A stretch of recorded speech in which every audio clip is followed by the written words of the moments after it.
Bonjour Jean-Paul Betbez. Bonjour. Les crypto-monnaies, est-ce une liberté ou un danger? Les deux. Beaucoup de liberté et donc beaucoup de danger. Beaucoup de liberté pour ceux qui veulent acheter pour en vendre et gagner beaucoup d'argent en peu de temps, et beaucoup de danger pour ceux qui les achètent et qui se disent tiens, je vais trouver quelqu'un d'autre à les revendre, et en réalité beaucoup de danger pour tout le monde. Pourquoi est-ce un danger par rapport aux monnaies habituelles? Tout simplement parce que quand vous avez une monnaie, vous avez une contre-garantie. Quand vous dites un euro, derrière, vous avez l'économie américaine, européenne. Quand vous avez un dollar, vous avez derrière l'économie américaine. Quand vous avez ce qui s'appelle le crypto-monnaie, vous avez une monnaie qui n'en est pas une. La preuve, c'est qu'elle est crypto, c'est-à-dire qu'elle est cachée. Et donc, vous achetez quelque chose dont vous ne connaissez pas la contre-garantie, la contrepartie. Et en fait, vous pouvez acheter et vous n'achetez rien. C'est de l'informatique. C'est de l'informatique avec l'idée que je vendrai plus tard plus cher. Et donc, c'est entièrement spéculatif. Est-ce plus grave que les subprimes? C'est plus grave que les subprimes parce que derrière les subprimes, il y avait des maisons. Derrière les subprimes, il y avait des entreprises, il y avait les économies américaines. Et c'est plus grave aussi parce que les enjeux, les sommes en jeu sont plus importantes.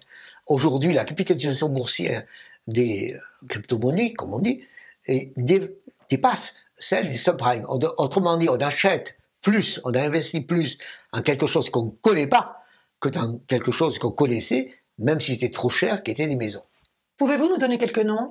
Oui, les noms les plus connus, c'est Bitcoin et puis Ether. Bitcoin, c'est aujourd'hui autour de 550 milliards de dollars de capitalisation boursière, avec une baisse de 25% sur un mois et sur un an. Autrement dit, ça a baissé avec la crise boursière. Mais très honnêtement, le Bitcoin a fait des hauts et des bas considérables. Avec M. Elon Musk, entre autres. Avec M. Musk, entre autres. Ensuite, la deuxième monnaie, c'est Ether, ETHER, qui est plus petite, qui fait 250 milliards de dollars de capitalisation boursière, qui a baissé de 25%. Elle aussi. Elle aussi, sur un mois et sur un an. Autrement dit, les deux se suivent. Et elles ont toutes les deux baissé avec la bourse. Aucune ne gagne? Gagne une troisième, et énormément, qui s'appelle Binance, qui était inconnue au bataillon il y a quelque temps. Mais qui est plus petite. Qui est plus petite, et qui a été multipliée par 13 en un an, et qui vaut aujourd'hui autour de 70 à 80 milliards de dollars de capitalisation boursière. Donc elle a rattrapé le peloton en quelque sorte, mais elle ne peut pas continuer à cette allure-là, évidemment. Y a-t-il des crypto-monnaies stables? Il y a des crypto-monnaies stables. Enfin, qui se disent stables. Plus exactement, vous avez raison. Il y en a une qui reste et l'autre nous a quittés. Celle qui reste s'appelle Tether. T-E-T-H-E-R. Elle reste parce que fondamentalement, quand on achète pour $1 de cette monnaie, ce dollar à peu près est gardé au cas où vous voulez votre dollar. Mais elle a quand même perdu. Elle a perdu un tout petit peu parce qu'une autre monnaie qui se prétendait stablecoin, qui s'appelait Terra Luna. Quel joli nom. Terra Luna a justement perdu pied.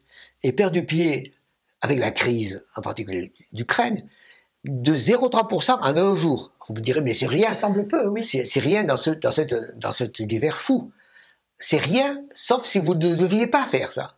C'est-à-dire que quand vous dites je suis une monnaie stable, vous n'êtes pas supposé perdre. Et donc, on s'est rendu compte que cette monnaie avait difficulté à rembourser les gens qui avaient acheté, et donc un vent de panique s'est mis en place, et en 3 jours... Elle a disparu. Elle a disparu, 40 milliards de dollars de capitalisation boursière ont disparu en 3 jours. Donc on voit bien qu'aujourd'hui, on n'a plus qu'une monnaie qui reste, qui est dite stable, et deux autres qui sont en difficulté, et une qui est en train de s'étendre.